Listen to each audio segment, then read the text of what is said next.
Պուրիտանները, ամենօրյա ընթերցանություն, Ջոն Բանյան, օր փետրվարի 1։ Սարսափելի բան է կենդանի Աստծո ձեռքն ընկնելը, Եբրայեցիս 10:31 խոսք։ Աստծո ներկայությունը սարսափելի է, եւ ոչ միայն նրա սովորական ներկայությունը, այլև նրա հատուկ ներկայությունը, այո, նրա ամենամխիթարական եւ ցնծալի ներկայությունը։ Երբ Աստված գալիս է հոգուն ողորմության եւ փրկության լուր բերելու, նույնիսկ այս այցելությունը, Աստծո հենց այս ներկայությունը ահ է առաջացնում։ Երբ Հակոբը Բերսաբեից գնում էր Խարան, ճանապարհին երազում հանդիպեց Աստծուն, որում տեսավ գետնին դրված մի սանդուղք, որի գագաթը հասնում էր մինչև երկինք։ Այս երազում նա տեսավ Տիրոջը այս սանդուղքի վրա կանգնած եւ լսեց, թե ինչպես է նա խոսում իր հետ ոչ թե սպառնալից, ոչ թե բարկությամբ, այլ ամենաբարի եւ ողորմած խոսքերով, տալով նրան բարության խոստում բարության խոստման վրա, մեկը մյուսի ետևից 8 կամ 9 անգամ։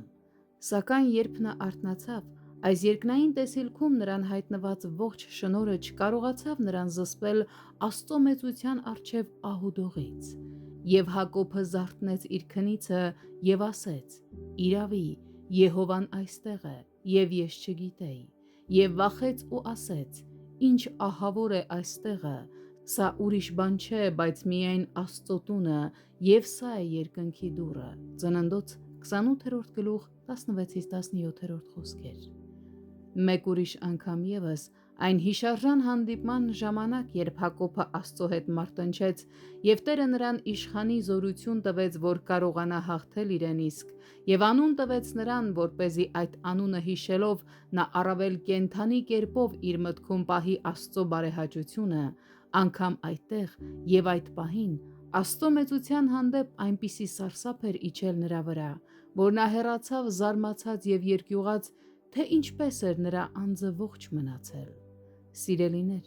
Աստծո ներկայության մեջ մարդը փոշի ու մոխիր է դառնում,